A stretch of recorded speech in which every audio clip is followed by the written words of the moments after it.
दोस्तों, स्वागत है आपका आत्मभोजन में। ये हमारे जीवन की यात्रा है, एक ऐसी यात्रा जहां हम ये समझने की कोशिश करते हैं कि हमारे जीवन में आने वाली हर उलझन, हर डर, हर असफलता, हर टूटता रिश्ता और हर कठिन निर्णय भगवान श्री कृष्ण ने हजारों वर्ष पहले कैसे समझाया था।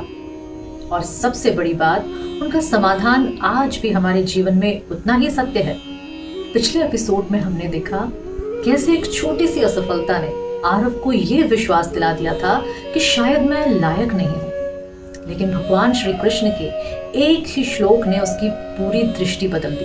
और जब दृष्टि बदली तो वही समस्या एक नई शुरुआत बन गई। यही तो भगवत गीता की सबसे बड़ी विशेषता है। यह हमारी परिस्थितियां बदलने से पहले हमारी दृष्टि बदलती है। हम में से बहुत से लोग गीता के श्लोक पढ़ते भी हैं, सुनते भी हैं, याद भी कर लेते हैं, लेकिन जब जीवन में कोई कठिनाई या कठिन समय आता है तो सबसे बड़ा प्रश्न यही होता है, इन श्लोकों को अपने जीवन में उतारें कैसे। और यही है आत्मभोजन का उद्देश्य। हर एपिसोड में हम अपने ही जीवन की एक वास्तविक परिस्थिति को देखेंगे, फिर भगवान श्री कृष्ण के एक श्लोक के माध्यम से समझेंगे कि उस परिस्थिति में सोचना कैसे है, देखना कैसे है और जीना कैसे है। तो आइए आज ही हमारे जीवन की एक और ऐसी ही कहानी की ओर चलते हैं। हो सकता है यह कहानी किसी और की नहीं, आपकी अपनी हो। और अगर आपके जीवन में भी इस समय कोई ऐसी उलझन है जिसे आप अकेले ही ढो रहे हैं, तो उसे कमेंट में जरूर लिखिए। कौन जानता है, भगवान श्री कृष्ण का अगला उत्तर शायद आपके उस प्रश्न के लिए हो। तो आइए शुरू करते हैं।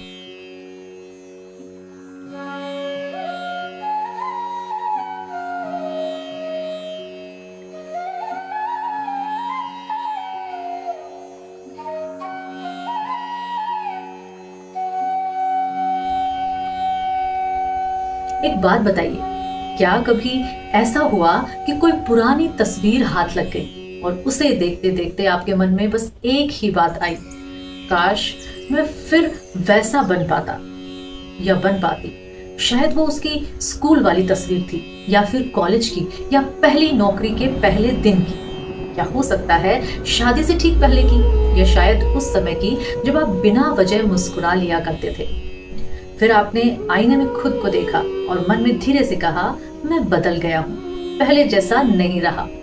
और शायद उसके बाद एक और वाक्य आया जो और भी ज्यादा दर्द देता है, शायद मैं कहीं खो गया हूँ। लेकिन अगर मैं आपसे कहूं कि आप खोए नहीं हैं, सिर्फ अपने बदलने को गलत समझ बैठे हैं, तो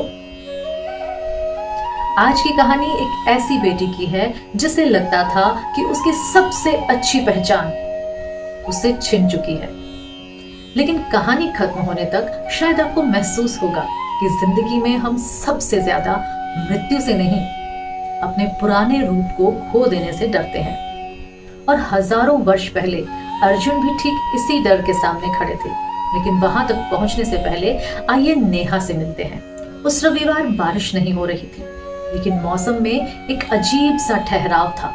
घर के बाहर अमरूद के पेड़ से सूखे पत्ते एक एक करके आंगन में गिर रहे थे। नेहा ऊपर वाले कमरे की सफाई कर रही थी। असल में सफाई कम और पुरानी चीजों को देख ज्यादा रही थी, जैसा कि अक्सर हम सबके साथ होता है। पुरानी किताबें, कॉलेज की नोटबुक, एक टूटा हुआ मग जिस पर लिखा था ड्रीम बिग। वो मुस्कुराई। उसने मन ही मन सोचा, कितनी अजीब बात है, सपने तो बड़े थे लेकिन मैं ही छोटी पड़ गई। उसने वह मग धीरे से एक तरफ रख दिया। तभी एक ब्राउन कलर का डिब्बा अलमारी के पीछे से सरक कर नीचे गिरा। नेहा ने झुककर डिब्बा उठाया। ऊपर उसकी ही लिखावट थी, डोंट ओपन। वो फिर थोड़ी सी हंसी। मैं भी ना।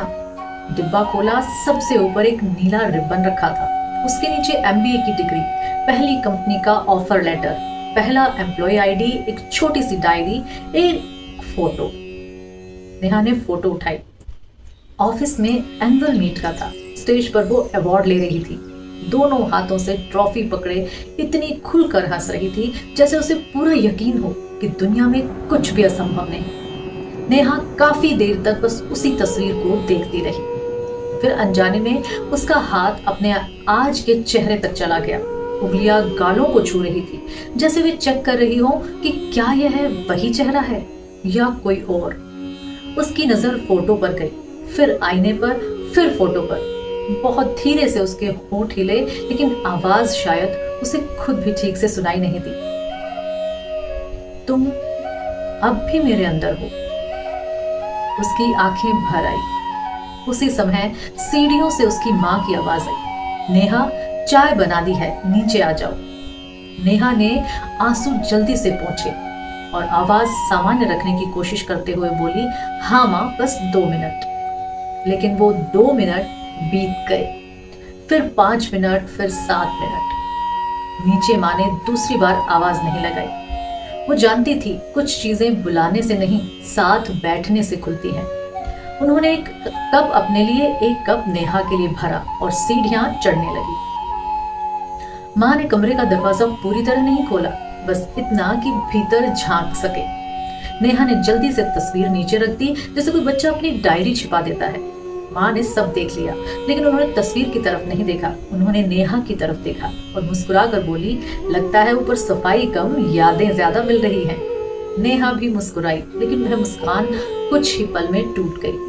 उसने चाय का कप हाथ में लिया, भाप उठ रही थी, लेकिन उसकी उंगलियां ठंडी, बहुत ठंडी थी। मां ने धीरे से पूछा, किसकी फोटो है? नेहा ने तस्वीर आगे बढ़ा दी। मां ने देखा, अरे यह तो उसी दिन की है जब तूने पहली बार अवार्ड जीता था। उन्होंने तस्वीर को थोड़ा दूर करके देखा, फिर हंस पड़ी। याद है स्टेज से उतरते ही तूने क्या कहा था? नेहा ने सिर हिलाया, नहीं। मां बोली, तूने कहा था मां अभी तो बस शुरुआत है। दोनों हंसने लगी, लेकिन इस बार भी हंसी ज्यादा देर तक नहीं रुकी। नेहा की आंखें फिर भर आई। उसने तस्वीर वापस अपने हाथ में ले ली, कुछ क्षण बस उसे देखती रही, फिर बोली, माँ, क्या कभी आपको ऐसा लगा कि आपकी सबसे अच्छी उम्र पीछे छूट गई? माँ ने जवाब देने की जल्दी नहीं की। उन्होंने खिड़की से बाहर देखा। आंगन में एक छोटा सा बच्चा साइकिल चला रहा था, फिर गिरा, फिर उठा, फिर गिरा। माँ उसे देखती रही, फिर बोली, हर उम्र अपने समय पर सबसे अच्छी लगती है। नेहा ने धीमे से कहा, लेकिन मुझे नहीं लगती। मुझे लगता है जिस लड़की को इतना भरोसा था, जो हर सुबह नई ऊर्जा के साथ उठती थी, जो हर चुनौती देखकर उत्साहित हो जाती थी, वह अब नहीं है। अब हर नया काम शुरू करने से पहले डर लगता है, हर निर्णय गलत लगने लगता है और सबसे ज्यादा खुद पर भरोसा नहीं होता। उसने तस्वीर अपनी गोद में रख दी। माँ, अगर कोई अपने जैसा ना रहे तो क्या उसे खो जाना नहीं कहते? मां ने चाय की आखिरी घूंट ली, कप नीचे रखा, फिर नेहा के सामने रखे डिब्बे की ओर हाथ बढ़ाया। उसमें से एक छोटी सी गुलाबी हेयर क्लिप निकली। नेहा हंस पड़ी, अरे ये अभी तक संभाल कर रखी है आपने? मां ने मुस्कुराकर कहा, नहीं, तूने रखी थी। दोनों कुछ पल उस छोटी सी क्लिप को देखते रहे। फिर मां बोली, तुझे पता है जब तू 5 साल की थी तो इस क्लिप के बिना स्कूल ही नहीं जाती थी। अगर एक दिन यह क्लिप नहीं मिलती तो तू रो पड़ती। तुझे लगता था बस अब सब खराब हो गया। नेहा मुस्कुरा रही थी। मां ने क्लिप उसकी हथेली पर रख दी। आज इसे देख, अब इसकी जरूरत है? नेहा ने सिर हिलाया, नहीं। क्यों? क्योंकि तू बड़ी हो गई। मां ने बहुत शांत स्वर में कहा, बेटा, कुछ चीजें छूटती नहीं, अपना काम पूरा करके आगे बढ़ जाती हैं। नेहा ध्यान से सुन रही थी। मां आगे बोली, लेकिन हम हर बदलाव को नुकसान समझ लेते हैं और यही हम अपने ही विरुद्ध खड़े हो जाते हैं। नेहा ने पहली बार मां की आंखों में देखा। तो क्या मैं बदली हूं या खो गई हूं? मां ने उत्तर नहीं दिया। उन्होंने वह पुरानी तस्वीर और एक छोटी सी क्लिप दोनों नेहा के हाथ में रख दी। फिर बोली, अगर इस सवाल का जवाब मैं दूंगी तो माना तू मान भी लेगी, लेकिन जिस दिन तू खुद समझ जाएगी उस दिन तुझे फिर कभी खुद को ढूंढना नहीं पड़ेगा। नेहा चुप थी। उसकी नजर हाथ में रखी तस्वीर पर गई, दूसरे हाथ में एक छोटी सी क्लिप। एक उसके बीते हुए जीवन की पहचान, दूसरी उसके बचपन की। दोनों अब उसकी जिंदगी में किसी काम की नहीं थी, लेकिन दोनों झूठ भी नहीं थी। अचानक उसके मन में एक सवाल उठा, अगर मैं हर उम्र में बदलती रही तो असल में मैं हूं कौन? यही प्रश्न एक दिन कुरुक्षेत्र में अर्जुन के भीतर भी उठा था। उसे भी लग रहा था कि सब कुछ समाप्त हो जाएगा, लेकिन भगवान श्री कृष्ण समाप्त होने की नहीं, अस्तित्व की बात करने वाले थे। कुछ ही क्षण पहले अर्जुन ने कहा था, मैं युद्ध नहीं करूंगा। उसकी आंखों के सामने अपने लोग थे, गुरु, पितामह, बंधु, मित्र, और मन में एक ही भय, अगर ये सब चले गए तो बचेगा क्या? भगवान श्री कृष्ण अब तक धैर्य से सुन रहे थे। उन्होंने अर्जुन को रोने से नहीं रोका, उन्होंने उसकी भावनाओं का मजाक नहीं उड़ाया, उन्होंने बस उसके मन की जड़ देख ली। अर्जुन जिन्हें समाप्त होता देख रहा था, असल में उन्हें पहचान ही नहीं पाया था। तभी श्री कृष्ण बहुत शांत स्वर में बोले। श्री भगवान उवाच, न त्ववेवाहं जातु नासं, न त्वं नेमे जनाधिपाः, न चैव न भविष्यामः, सर्वे व्यमतः परम्, सर्वे व्यमतः परम्। भगवान श्री कृष्ण बोले, ऐसा कभी नहीं हुआ कि मैं नहीं था, ऐसा कभी नहीं हुआ कि तुम नहीं थे, और ऐसा कभी नहीं हुआ कि ये सभी राजा नहीं थे, और आगे भी ऐसा कभी नहीं होगा कि हम सब नहीं रहेंगे।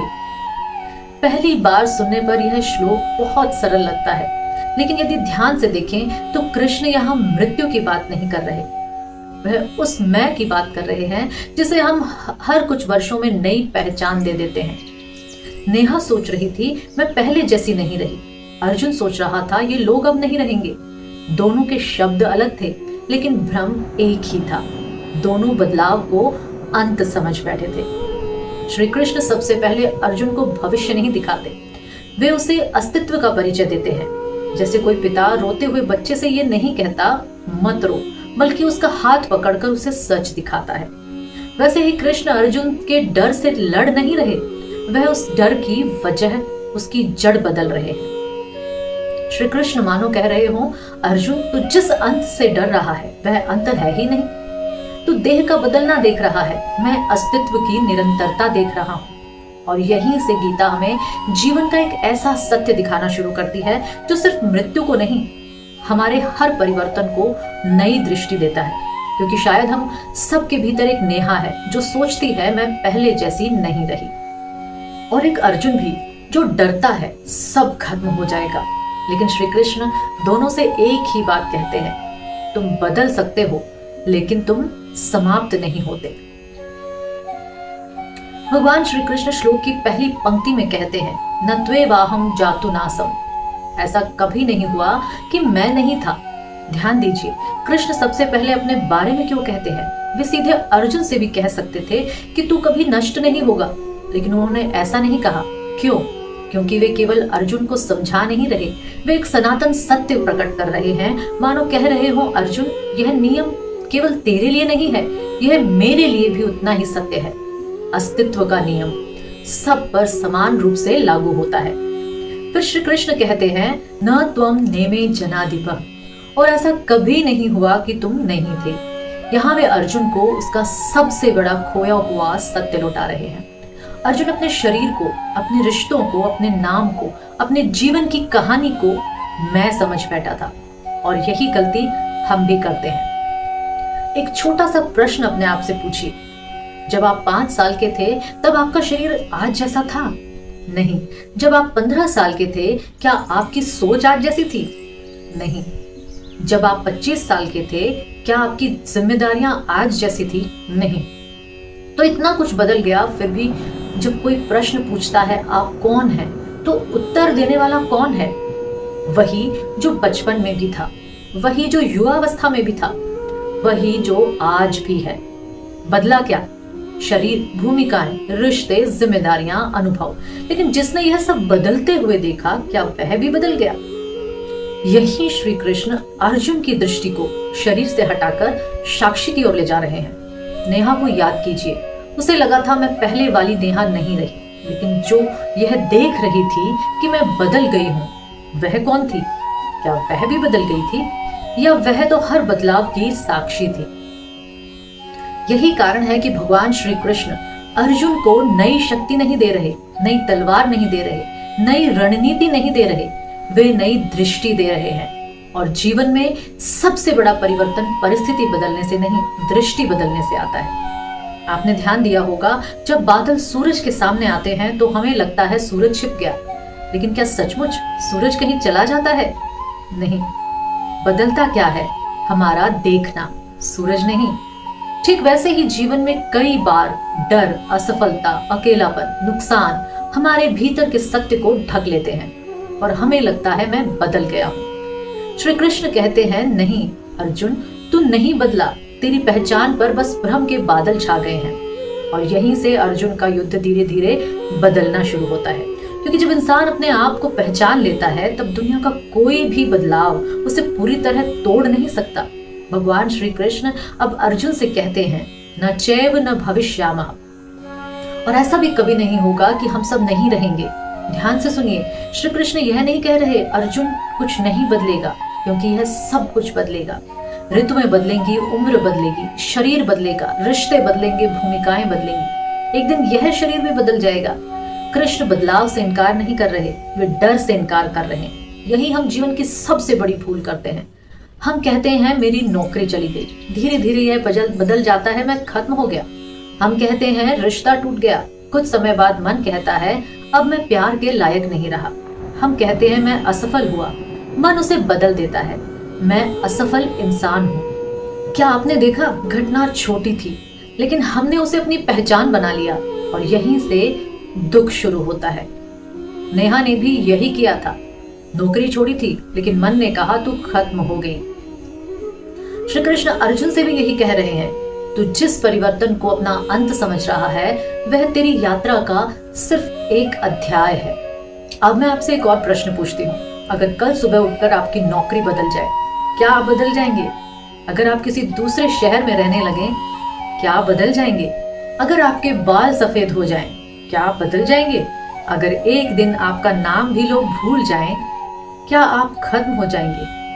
यही श्री कृष्ण अर्जुन से पूछ रहे हैं, लेकिन शब्दों में नहीं, दृष्टि में।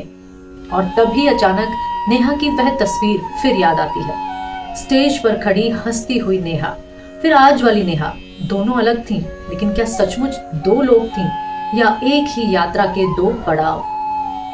यही समझ धीरे धीरे मन का बोझ हल्का करती है, क्योंकि हम फिर अपने बीते हुए रूप से ईर्ष्या नहीं करते, अपने आने वाले रूप से डरते नहीं और आज जहां है वहीं से जीना शुरू करते हैं।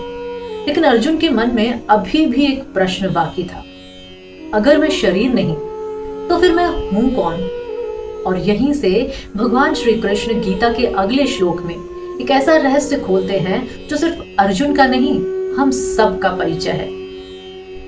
लेकिन उससे पहले एक बात अपने साथ लेकर जाइए, जिंदगी में जो बदलता है उससे सम्मान दीजिए, लेकिन अपनी पहचान उससे मत बनाइए, क्योंकि भूमिकाएं बदलती हैं, यात्रा बदलती है, लेकिन यात्री बना रहता है।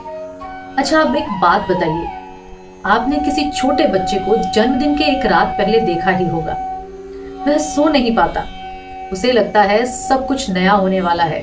अब एक और दृश्य देखिए, उसी बच्चे को स्कूल के पहले दिन, वह रो रहा है, उसे लगता है कुछ छिन रहा है। दिलचस्प बात देखिए, दोनों बार जिंदगी बदल रही है, लेकिन एक बदलाव में उसे उत्साह दिखाई देता है और दूसरे में डर। तो क्या बदलाव दर्द देता है? नहीं, बदलाव का अर्थ जो हम अपने मन में बना लेते हैं कि वो हमें दर्द देता है। यही बात भगवान श्री कृष्ण अर्जुन को समझा रहे थे। अर्जुन युद्ध को सिर्फ युद्ध नहीं देख रहे थे, वह उसे अपने जीवन का अंत देख रहे थे। कृष्ण युद्ध को एक परिवर्तन देख रहे थे। यही दो दृष्टियां अलग हो जाती हैं। जरा सोचिए, जब पेड़ पर पुराने पत्ते गिरते हैं तो क्या पेड़ शोक मनाता है? नहीं, उसे पता है नई ऋतु नए पत्ते लेकर आएगी। लेकिन एक नौकरी जाने पर हम कहते हैं अब मेरा क्या होगा? एक रिश्ता टूटने पर हम कहते हैं अब मैं कभी खुश नहीं रह पाऊंगा। एक असफलता के बाद हम कहते हैं शायद मैं इसी लायक था। घटना एक थी, लेकिन मन ने उससे पूरी जिंदगी का फैसला लिख दिया। कृष्ण मानो अर्जुन से पूछ रहे हों, क्या तू भविष्य देख सकता है? नहीं, तो फिर आज की घटना को पूरी कहानी क्यों बना रहा है?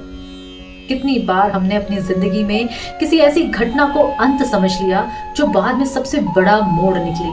जिस कॉलेज में दाखिला नहीं मिला, शायद उसी ने आपको बेहतर रास्ता दिखाया। जिस नौकरी से निकाल दिए गए, शायद उसी ने आपका असली काम खोजने में मदद की। जिस इंसान ने आपको छोड़ दिया, शायद उसी ने आपको खुद से मिलाया। उस समय हर घटना दुख लगी। आज उसी को देखकर आप कहते हैं अच्छा हुआ, यह जो होता है अच्छे के लिए होता है। तो क्या बदला? घटना नहीं, दृष्टि। और शायद यही कारण है कि कृष्ण परिस्थिति बदलने का वादा नहीं करते, वे दृष्टि बदलने का मार्ग दिखाते हैं। क्योंकि जिनकी दृष्टि बदल जाती है, उसे हर परिवर्तन एक नया अध्याय दिखाई देता है, अंत नहीं। अब जरा वापस चलते हैं नेहा के कमरे में। वही पुरानी तस्वीर अब भी उसके हाथ में है, लेकिन इस बार वह तस्वीर को पहले की तरह दर्द से नहीं देख रही। वह मुस्कुरा रही है। धीरे से उसने तस्वीर को डिब्बे में वापस रखा और बहुत धीमे से कहा, धन्यवाद, अपने पुराने रूप को नहीं, उस यात्रा को जिसने उसे आज तक पहुंचाया।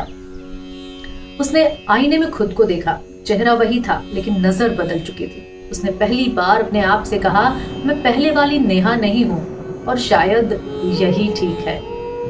उसकी मां दरवाजे पर खड़ी थी। उन्होंने कुछ नहीं पूछा, कुछ नहीं कहा, बस नेहा की आंखों में देखा और समझ गई कि जिस उत्तर की तलाश शब्दों में नहीं मिल रही थी, वह दृष्टि में मिल गया है। यही भगवान श्री कृष्ण का चमत्कार है।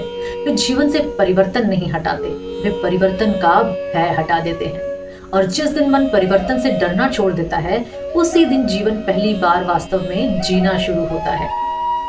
अगर आज की कहानी में आपने खुद को कहीं देखा है, तो शायद आप भी इस समय किसी बदलाव से गुजर रहे होंगे। शायद नई नौकरी शुरू हुई है, या पुरानी नौकरी छूट गई है। शायद बच्चे बड़े होकर घर से दूर चले गए हैं, या आपकी जिंदगी का कोई रिश्ता पहले जैसा नहीं रहा। या सिर्फ इतना हुआ कि एक दिन आईने में देखकर आपको लगा, मैं पहले जैसी नहीं रही या नहीं रहा। अगर ऐसा है तो आज कोई बड़ा निर्णय मत लीजिए, क्योंकि जब मन किसी बदलाव को अंत समझ लेता है, तब वह साफ देख नहीं सकता। पहले आप अपने आप से एक प्रश्न पूछिए, क्या सचमुच कुछ खत्म हुआ है, या सिर्फ मेरी जिंदगी का एक अध्याय बदला है? दोनों प्रश्नों में एक जैसे लगते हैं, लेकिन इनके उत्तर पूरी जिंदगी बदल देते हैं। अगर आपको लगे कि आप पहले जैसे नहीं रहे, तो पुराने वाले आप से लड़िए मत, उसे धन्यवाद दीजिए, क्योंकि वही आपको यहाँ तक लेकर आया है। और नए आप से डरिए मत, क्योंकि हो सकता है भगवान आपको उसी के माध्यम से एक नई दिशा देना चाहते हो। आज सोने से पहले सिर्फ 5 मिनट अपने पुराने फोटो देखिए, लेकिन उनसे चिपकिए मत। बस मुस्कुराइए और मन ही मन कहिए, तुम खत्म नहीं हुए, तुमने मुझे यहाँ तक पहुंचाया। फिर आईने में आज वाले अपने चेहरे को देखिए और उसे भी कहिए, मैं तुम्हें अभी पूरी तरह नहीं समझता, लेकिन मैं तुमसे डरूंगा भी नहीं। यही शायद भगवान श्री कृष्ण का पहला अभ्यास है, परिवर्तन को रोकना नहीं, उसे दृष्टि से देखना, सही दृष्टि से देखना। और जिस दिन यह दृष्टि आ जाती है, उस दिन जीवन बदलता नहीं, जीवन समझ पे आने लगता है। याद रखिए, जीवन की सबसे बड़ी त्रासदी बदल जाना नहीं, जीवन की सबसे बड़ी त्रासदी है अपने बदलने को अपना अंत समझ लेना। जय श्री कृष्ण।